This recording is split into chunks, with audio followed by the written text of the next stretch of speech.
And I think the fact that the club went out their way to do this, look, they've even got pages on sleeve patches, it's wonderful.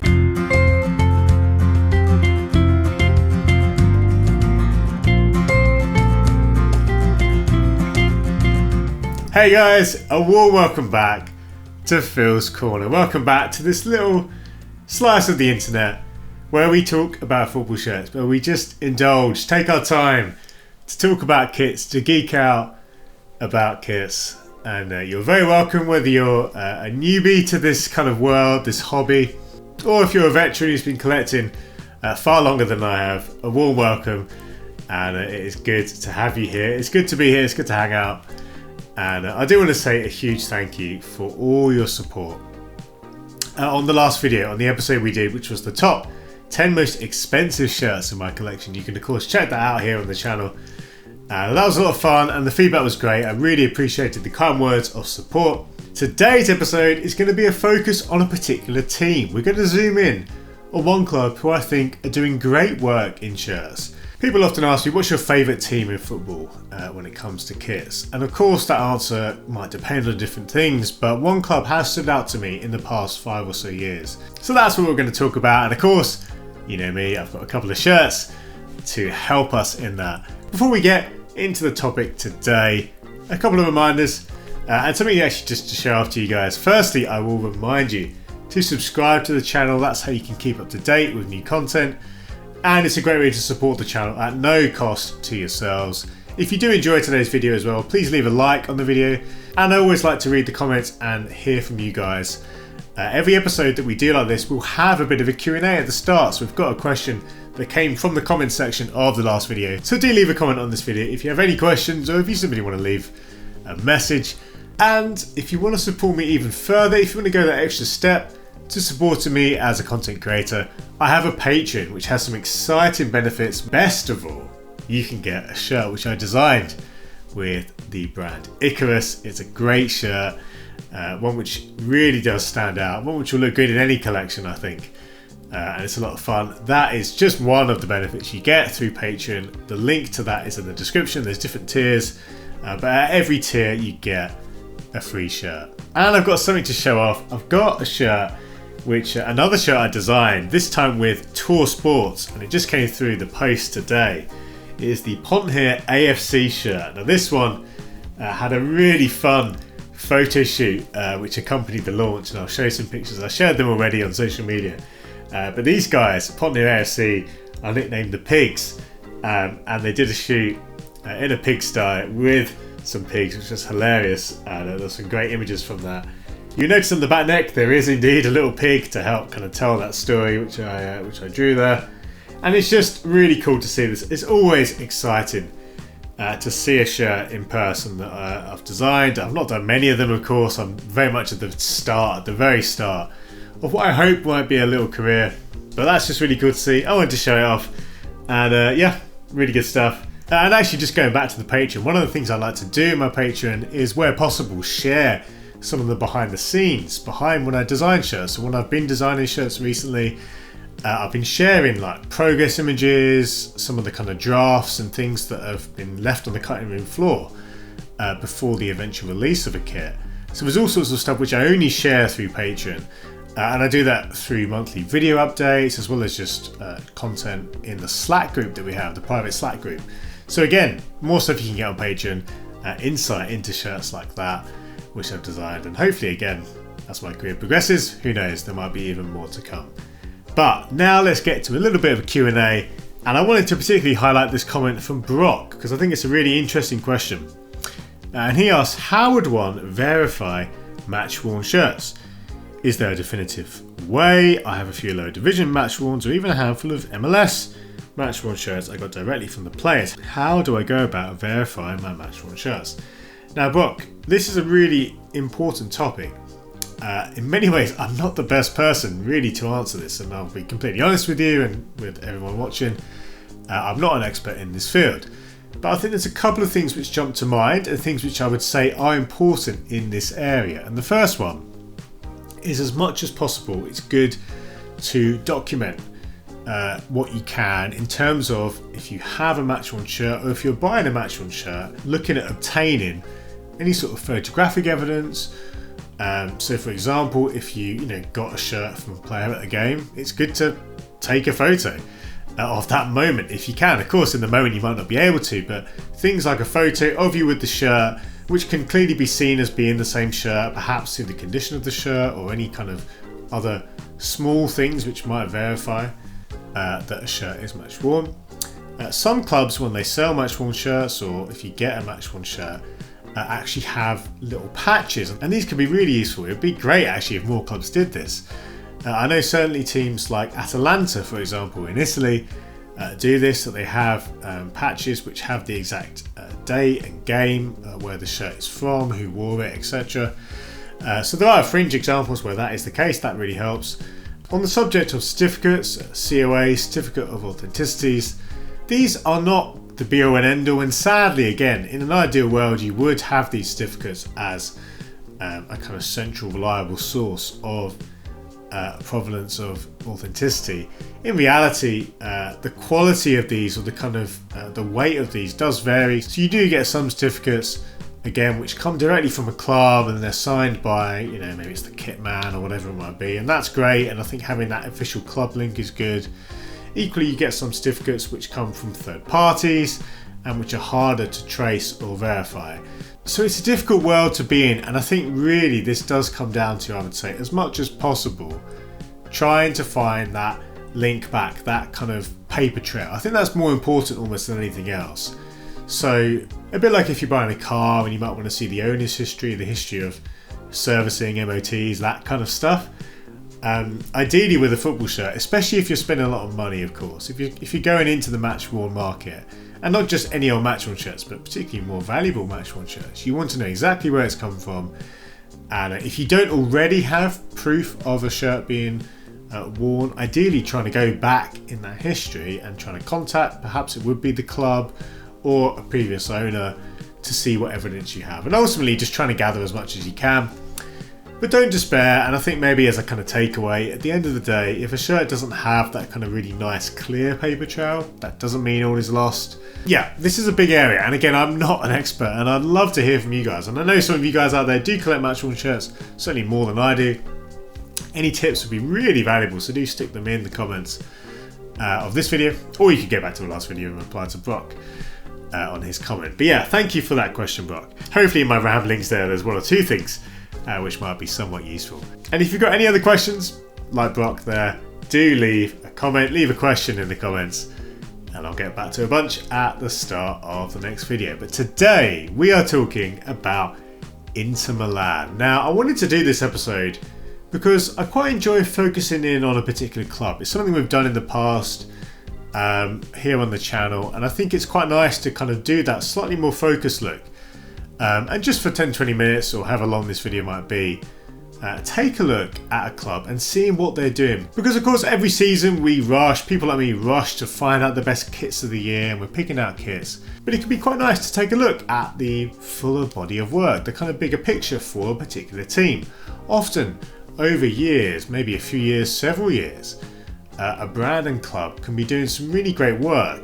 Sometimes kits from a particular season can relate to other seasons. Sometimes there's just a bit of momentum. You see a club and a brand just doing really good work, and that carries on into the next year. And I think Inter Milan and Nike really do hit that sweet spot. Again, I said in the intro, when people ask me what kits do I like at the moment, I often think about it in terms of teams. So of course you've got teams that I really enjoy, like Boca Juniors. I always mention them because they're probably my favourite team just of all time in terms of kits. But in the last 5 years, I really like what Inter Milan have done. And there's a few things that I like particularly. If we start with maybe the kind of overarching headline, or one of the biggest pointers, I would say that Inter Milan really strike that balance well between honouring tradition and also pushing the boundaries, being a bit more progressive and testing the limits of things, whilst still, again, not tipping that balance too far one way and completely forsaking their great history. And if we look at maybe the past 5 years, and of course I've put some pictures up on the screen to help us, I've got a couple of kits to help us. Just take a look, for example, at the home shirts of Inter Milan of the past 5 years. we can see how Nike have done a really good job on working with what is quite a set in stone style or look. Anytime you have a famous striped team, you think of someone like Inter Milan, or of course their rivals AC Milan, teams like Juventus, these teams who are known for their striped home kits. Fans will be demanding and expecting stripes, but if you just keep the same stripes year on year without much variation, you'll be seen as quite boring or not really doing enough to justify a new kit.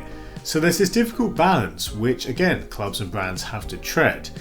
But I think Inter Milan have done well. If you look at the 2019 home shirt, I really like this one. This one was an excellent example of taking again that obvious striped look but putting a great twist on it. And again, I think this is one of the best pieces of design when it comes to a striped shirt we've seen in a long time. Seeing those black stripes again broken up in the middle of the shirt to form a kind of central band, having it on the diagonal there, and it's just so great in terms of the placement, the Pirelli logo, the Pirelli sponsor, which we miss very much, I would say, in world football.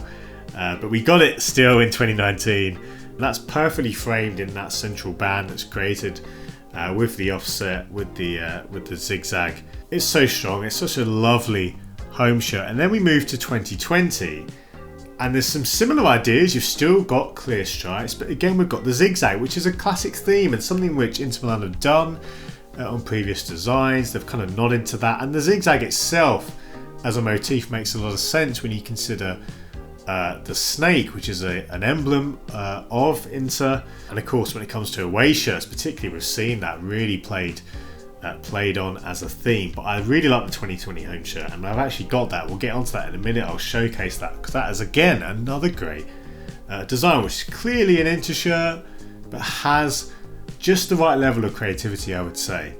The 2021 home shirt wasn't a particular favourite of mine, simply because I think that the darker portions of the shirt could have been a bit darker. To me, I think Inter went slightly too far away from the strong black and blue identity. But I'm being a bit picky there. I think certainly it was a very bold look, perhaps slightly too bold for my personal taste. But in a world where so many brands do play it too safe, this is a great example of Nike having the guts to go for something like this, which still has a connection to the club, of course. Again, the snake theme, much more obvious here, but this one really paired well in tandem with the away shirt of this year. And again, we're talking about home shirts here, but just to quickly mention the away, of course, that had the much more prominent serpent snake design. So again, the kind of tandem, the story that was told across home and away kits was pretty unified, and that did again work quite well as a theme. If we pop back to last year, the 2022 shirt, now this one again, much more traditional, and I like that this followed the 2021 home. One thing we can often observe in the football shirt world is something that I like to call the pendulum effect, and that is that simply, if you have a slightly crazier set of kits or a crazy home kit, for example, in one season, you can follow up the next season with something more traditional. And then of course, once you've had that, a slightly more bold shirt can be a bit easier to stomach. If you see a brand or club always trying to push the boundaries every season, you risk alienating fans, and from a design perspective, it can quite easily feel a little bit more stale. But again, having that balance, that pendulum swinging either side, can work wonders. That doesn't have to be every year, but for me, I really like to see, for example, something like this Inter Milan 2022 home shirt following the shirt from 2021. It's difficult to please everyone, but I think it's a really good strategy to kind of do this. And Inter Milan exemplify that. I think they've done that very well. And just to showcase one of the shirts we just talked about, this is the 2020 home shirt. What a wonderful, wonderful kit. One of the things which I should have mentioned actually is that Inter home shirts make a point of being striped on the back, and long-term viewers will know how important I think that is. So many teams have plain backs, and of course there are reasons for that, particularly if you're playing in Europe where regulations are quite strict. That's one justification. But for fans who are buying shirts, they don't need to worry about that. And I would say that for the vast majority of kits, there simply isn't a good reason not to have striped backs, which look superior. They always look superior. Yes, there's a novelty, or there used to be a novelty, to kits with kind of big patches where numbers would go. But that day is long past. At the end of the day, seeing a fully striped back like this is wonderful. We've got a name set here, of course, for Nicola Barella in the Serie A font. But I do Really like this one. This play on the Inter theme, as with any good shirt, with some nice details. I really like this stylized club name here, which of course was used across different kits. And in the vape in it, you get that lovely, what I've called in the past, the fingerprint pattern. So this is a really good shirt. I think this is just a textbook Inter shirt. It's got, again, a little bit of creativity, but it's clearly an Inter kit. With the Pirelli sponsor, it doesn't hurt either, does it? That is a great one. But it's not just the home shirts which have been great for Inter. Some of their away and third kits have been really special.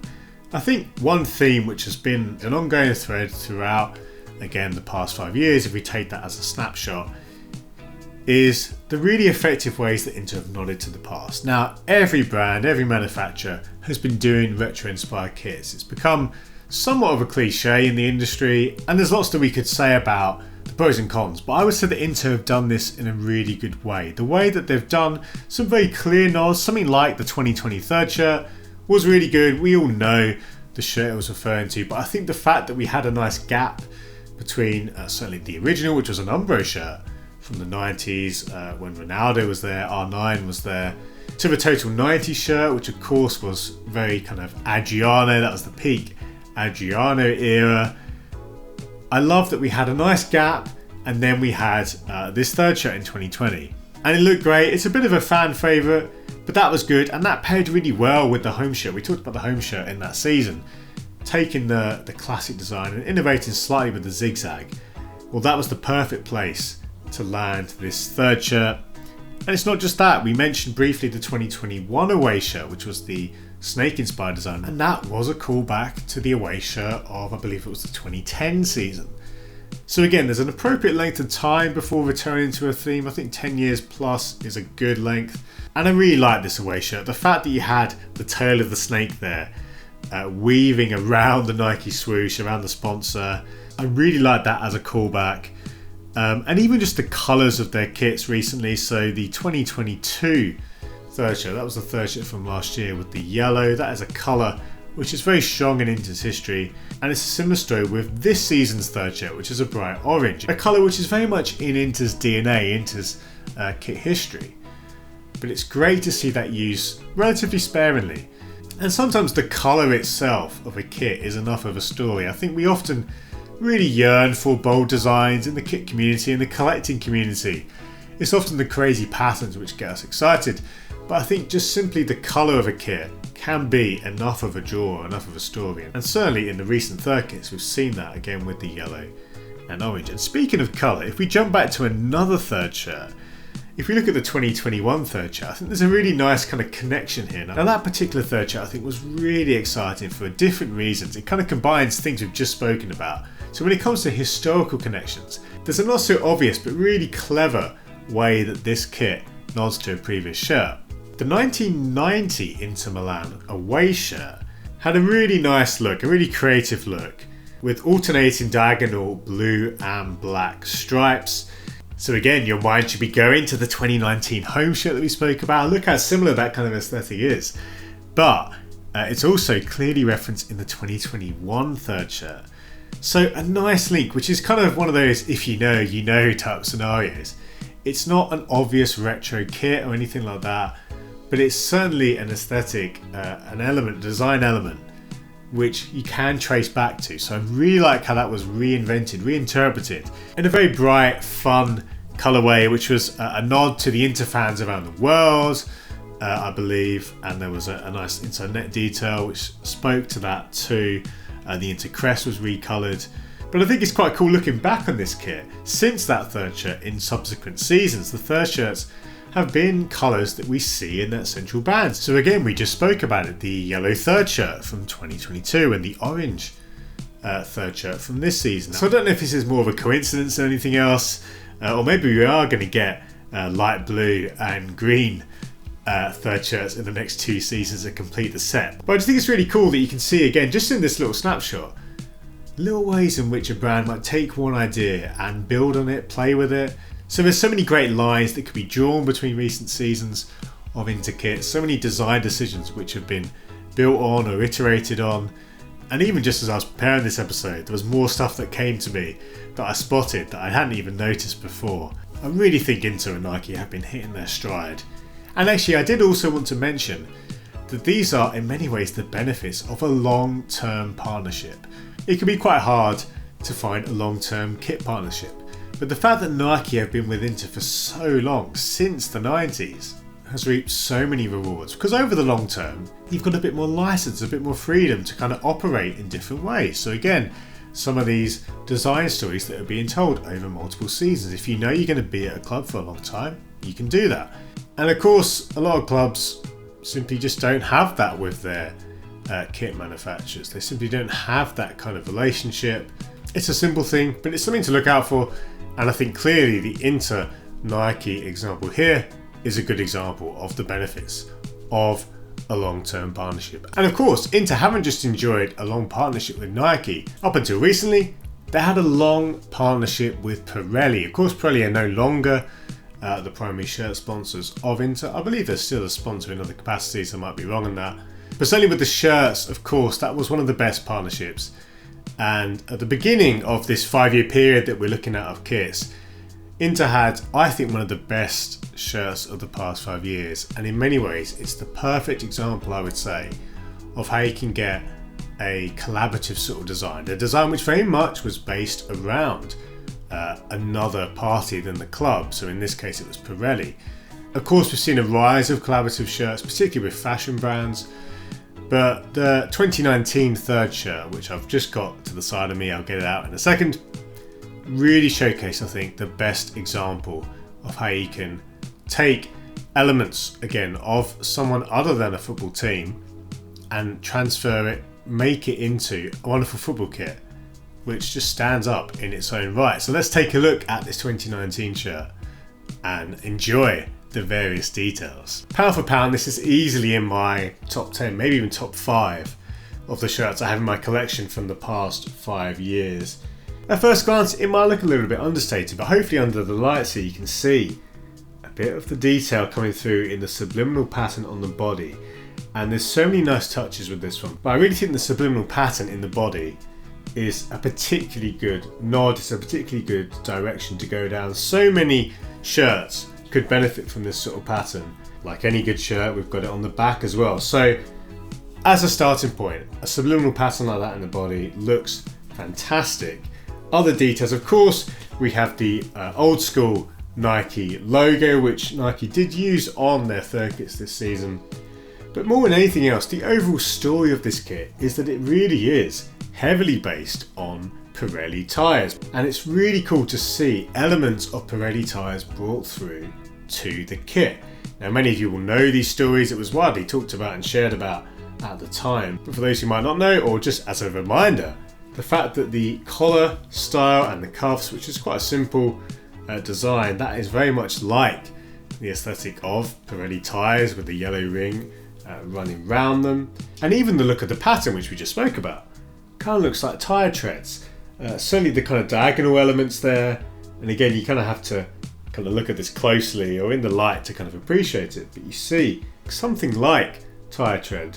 And just having the full colour Pirelli logo on an Inter shirt for the first time was quite significant. Pirelli were with Inter for so many years, multiple decades. They'd been very accommodating in that period, just having their logo to colour match Inter kits, often in white on the home kits, of course, with just the word, the text portion of the logo, not the yellow background with the red text like here. But for this shirt, we got the full colour logo. But it's great. I think this shirt really is an excellent example of design, one which has so many stories packed into it. And again, the quality, having things like the pattern in the body and on the back, just adds to a really good final product. So that is the Inter 2019 third shirt. One of so many good Inter shirts, guys. I mean, we could spend a lot more time digging into more kits. But as we begin to draw to a close, I want to take us off the pitch to highlight a book which Inter released as a club, which is absolutely stunning.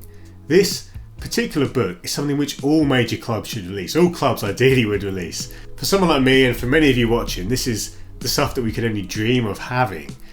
It is a book called Inter Shirts, all the Nerazzurri uniforms from 1908 to today.